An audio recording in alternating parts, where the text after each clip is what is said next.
በተራሮች ስር በተፈለፈለ ዋሻ ውስጥ ነው ለኤርትራ ጸንተንና ታምነን እንሞታለን የሚለው ቃላቸውን በብዕር ሳይሆን አካላቸውን በስለት ቆርጠው በደማቸው ተፈራረሙ። አስተዳደሩ አምባገነን፣ አኗኗሩ እንደ ብዙሃኑ ተራ የሀገሬው ሰው። የሀገር መሪ ፕሬዝዳንቶችንና ጠቅላይ ሚኒስትሮችን ነጠላ ጫማውን አድርጎ እጅጌ በሌለው ጉርድ ሸሚዝ አለባበስ የሚቀበል ሰው ነው። በተግባሩ ለሚያውቁት ፋታ የማይሰጥ የዲሞክራሲያዊ አስተዳደር መሪዎቹ እነ ባራክ ኦባማ እንዳደረጉት እሱም በአስመራ ጎዳና በእግሩ እየተጓዘ ችብስና ሳምቡርሳም ከጉሊት ገበያ እየገዛ ሲመገብ የሚታይ የሀገር ፕሬዝዳንት። የአዲስ አበባ ዩኒቨርሲቲ የምህንድስና ትምህርት ክፍል ውጤት ዝቅተኛ በመሆኑ የግማሽ ዓመቱን መርሃ ግብር ደግመው ውሰድ ሲለው በሚስጥር በሱዳን አቆራርጦ ከተዋጊዎች መሃል የተገኘ ሰው። ከቻይና የሽምቅ ውጊያ መላና የርዕዮተ ዓለም ስልጠና በኋላ ለደርግ ሰራዊት አይቆረጥሙት የብረት ቆሎ አይወረውሩት የእሳት አለሎ ሆኖ ጽናትን በተግባር የኖረ አዋጊ። የናቅፋ ተራራ ተቦርብሮ ከዋሻዎቹ በአንደኛው በስውር ሆኖ እየመራ ግን ደግሞ ኢሳያስ በሁሉም ግንባሮች እየተገኘ ጦር እንደሚመራ ሆን ብሎ በማስወራት የታጣቂዎቹን ስነ ልቦና ለማጠንከር የሰራ ወታደርና የፖለቲካ ሰው። በኢትዮጵያ ብቻ ሳይሆን በአፍሪካ የምስራቁ ክፍል ግዙፍ የሚባለውን የቀድሞ የኢትዮጵያ መከላከያ ሰራዊት ተፋልሞና ድል አድርጎ የሀገር መሪ ቢሆንም የግል ሕይወቱና አኗኗሩ ከአንድ ተራ የሀገሪቱ ዜጋ ብዙም የማይለይ ነው ይሉታል። ከተማሪነት ወደ ታጋይነት ከዚያም ወደ ሀገር መሪነት ባለው ሂደት ፕሬዝደንት ኢሳያስ ብዙ አስገራሚና ያልተነገሩ አነጋጋሪ ክንውኖች ያሉት ሰው። የበይነ መረብ የመረጃ ማህደሮችን ቀላውጠን የመጽሐፍት ገጾችንም በርብረን ካገኘናቸው የሰውየው ተግባራት መካከል አነጋጋሪ ያልናቸውን ጥቂቶቹን ብቻ ባጭሩ እንነግራቸዋለን።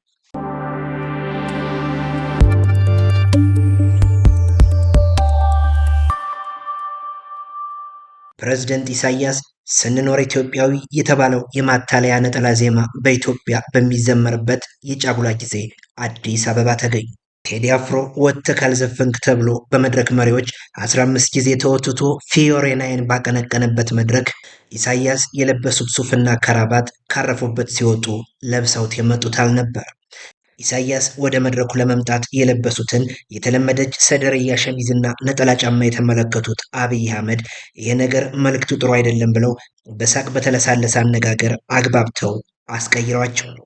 ከዚህ በማስከተል የምንወደው የኤርትራ ፕሬዝዳንት ኢሱ ንግግሩን በአማርኛ እንደሚከተለው ይዞላችሁ ይቀርባል ብለው አብይ አህመድ የመድረክ መሪም ሆነው በታዩበት በዚህ ዝግጅት ኢሳያስ ንግግር የማቀርበው በአማርኛ ሳይሆን በትግረኛ ነው በሚል ያልተዘጋጁበትን ንግግር እንዳለባበሱ አብይ በእርግጥ ማስቀየር አልቻሉም። አብይ አህመድ የቡና ቁርስ ፈንዲሻ ሳይቀር እሳቸው እየዘገኑ የፕሬዝዳንት ኢሳያስ ሹፌርም ረዳትም ሆነው በታዩበት በዚያ ስሜታዊ መድረክ ምሽት ታዋቂ ሰዎች ፕሬዝደንት ኢሳያስን በግል አግኝተን ካላነጋገርን ሞተን እንገኛለን አሉ። ተስገብጋቢው ጁንታ የሚል ስም ወጥቶለት ወደ መቀሌ ባፈገፈገው የህወሓት ኢህአዴግ ዘመን ብቸኛ የተቃዋሚ ፓርቲ የምክር ቤት አባል የነበሩት ባለመነጽሩ ግርማ ሰይፉና በአብይ አህመድ አማካኝነት ከተባረሩበት የአዲስ አበባ ዩኒቨርሲቲ በክብር የተመለሱት ባለኮፍየው ዶክተር ዳኛቸው አሰፋ ናቸው እሱን ለብቻው አግኝተን እናነጋግረው ያሉት። በጊዜው ልክ በአማርኛ እንደሚናገር መልአክ ተቆጥረው በየደረሱበት የውዳሴና የጭብጨባ ምስጋና የሚጎርፍላቸው አዲሱ ጠቅላይ ሚኒስትር የጉዳዩ አስፈጻሚነት ስራውንም ደርበው እየሰሩ ስለነበር ቀጠሮውን አመቻችተው ባለመነጽሩ አቶ ግርማ ሰይፉንና ባለባርኔጣው ዶክተር ዳኛቸው አሰፋን በምሽቱ ከኢሳያስ ጋር አገናኙ። ዶክተር ዳኛቸው ለኢሳያስ ከነበራቸው የበዛ ክብሮት የተነሳ ኮፍያቸውን በሕይወታቸው ለመጀመሪያ ጊዜ አውልቀው ግርማ ሰይፉም ያለ ወትሯቸው መነጽር ሳያደርጉ ኢሳያስ ወዳሉበት ክፍል አምርተው የእንግዳ መቀበያ ሳሎኑ ላይ ሆነው በጉጉት መጠባበቅ ጀመሩ። ፕሬዝደንት ኢሳያስም ነጠላ ጫማ ተጫምተውና ቀለል ያለ ሸሚዝ አድርገው እንደ ታቦት ሲጠብቋቸው ከነበሩት ከነ ግርማ ሰይፉና ከነ ዶክተር ዳኛቸው አሰፋ ጎን ተቀመጡ። በእርግጥ ዶክተር ዳኛቸው የማትለያቸውን ኮፍያ ለመጀመሪያ ጊዜ አውልቀው የጠበቋቸው ኢሳያስ በተራ አለባበስ መምጣታቸው ቅር ያስባላቸው አይመስልም። ኢሳያስ ድሮም የኢትዮጵያና የኤርትራ ሕዝብ ችግር አልነበረባቸውም፣ አሁንም የትርክት አካሄዳችን ማስተካከል ይገባናል ወዘተረፈ የሚሉ ሀገራዊ ጉዳዮችን በስሱ አነሱ። እነ ዶክተር ዳኛቸው በእርግጥ ለሙገሳ ነበር የተገኙት። የኢሳያስ የረጅም ጊዜ አድናቂ እንደነበሩ፣ ይህን አጋጣሚ አብዝተው ያልሙት እንደነበር ዶክተር ዳኛቸው ተናገሩ። አቶ ግርማ ሰይፉም ቀጠሉ። በኦሮማይ መጽሐፍ ታሪክ የናቅፋ ተራራ ገድልን ሳስብ የእርስዎ ታላቅነት ሁልጊዜ ገዝፎ ይሰማኛል ብለው አድናቆታቸውን ገለጹ። ከፕሬዝዳንት ኢሳያስ ጎን ተቀምጠው ይህንን መናገር መቻላቸውንም እንደ ትልቅ ስኬት እንደሚያዩት ተናገሩ። በኋላ በፌዴራል መንግስቱና በትግራይ ክልል መካከል ጦርነቱ ተነስቶ 100 ሺዎች እርስ በርስ ላለቁበት ፍጅት ፕሬዝደንት ኢሳያስ እያደረጉልንን ውለታ ደስታውን ገና አጣጥሜ መቼ ጨረስኩና ያሉት ዶክተር ዳኛቸውም እንደ ግርማ ሰይፉ ሁሉ ብዙ አድናቆትን አቀረቡ። ዶክተር ዳኛቸው የፍልስፍና መምህር ሆነው በሚያስተምሩበት አዲስ አበባ ዩኒቨርሲቲ ውጤት አያስቀጥልም ተብሎ እንዲደግም ሲጠየቅ ሽምቅ ተዋጊ ሆኖ የጠፋው የአሁኑ ፕሬዝዳንት ኢሳያስ ሁለቱን ሰዎች ተሰናብተው በነጠላ ጫማቸው ወደ ክፍላቸው ገቡ። ለወትሮ የአምባገነን መሪዎች ፎቶአቸውን በአደባባይ ሁሉ እየሰቀሉ ስምና ገጽታቸውን ለማስተዋወቅ ብዙ በሚዳክሩባት አፍሪካ የኢሳያስ በተራ አለባበስና አኗኗር የሀገር መሪ እንግዶችን መቀበል ንቀት ነው ብለው የሚያስቡ ወገኖች አሉ። የስነ ልቦና ባለሙያዎች ግን ሰው በአስተሳሰቡ ከፍ ሲል ከቁስስቱ ይላቀቅና ለሚለብሰውና ለአኗኗሩ አጥብቆ ስለማይጨነቅ ነው ይሉታል የኢሳያስን አይነት አለባበስና አኗኗር። የደርግ አስተዳደር ወድቆ ኤርትራም ነፃ ሀገርነቷን ልታውጅ በተዘጋጀችበት ዋዜማ ኢሳያስ ከሞት አፋፍ የተረፉበትን አጋጣሚና እንደ ዲሞክራሲያዊ መሪ በአስመራ ጎዳና በነፃነት ወክ ሲያደርጉ የሚመለከቱ ሁሉ በእርግጥ ሰውየው እድል ይሁን ንግርት እንዳላቸው ያምናሉ። ኢሳያስ ከሁለት አመራር ታጋዮች ጋር ለኤርትራ እንሞታለን ብለው አካላቸውን ቆርጠው በደም ቀለም የተፈራረሙበት ትግል እስኪያበቃ በናቅፋ ተራራ ስር ምድር ውስጥ በዋሻ ይኖሩ ነበር ከሚለው በስተቀር አብዛኞቹ ተዋጊዎች ኢሳያስን በአካል አይተዋቸው አያውቁ።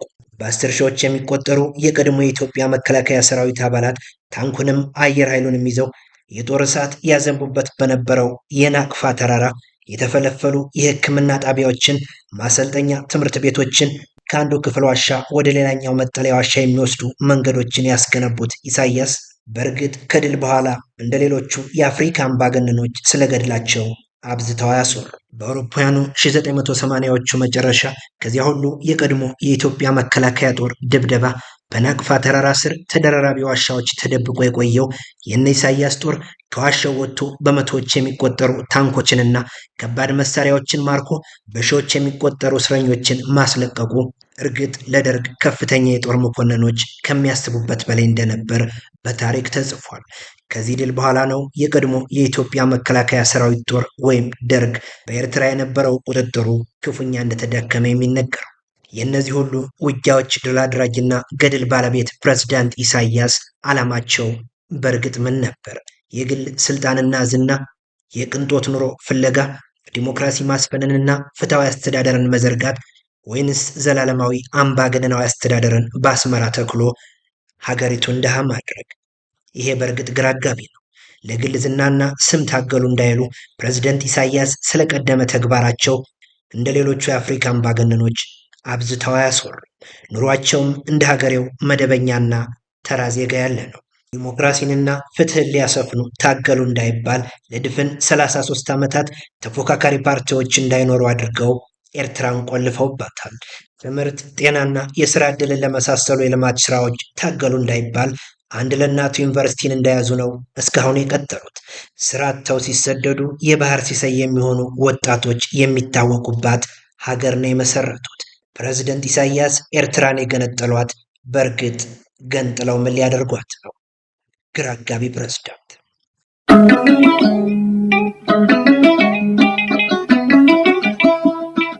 የተወደዳችሁ የመቅረዝ ሚዲያ ታዳሚያን የዛሬው ዝግጅታችን አብቅቷል። ሌሎች ወቅታዊ ጉዳዮቻችን ስናስተናዳ መልእክቱ ቀድሞ እንዲደርሳችሁ ቻናሉን ሰብስክራይብ በማድረግ ይከተሉ።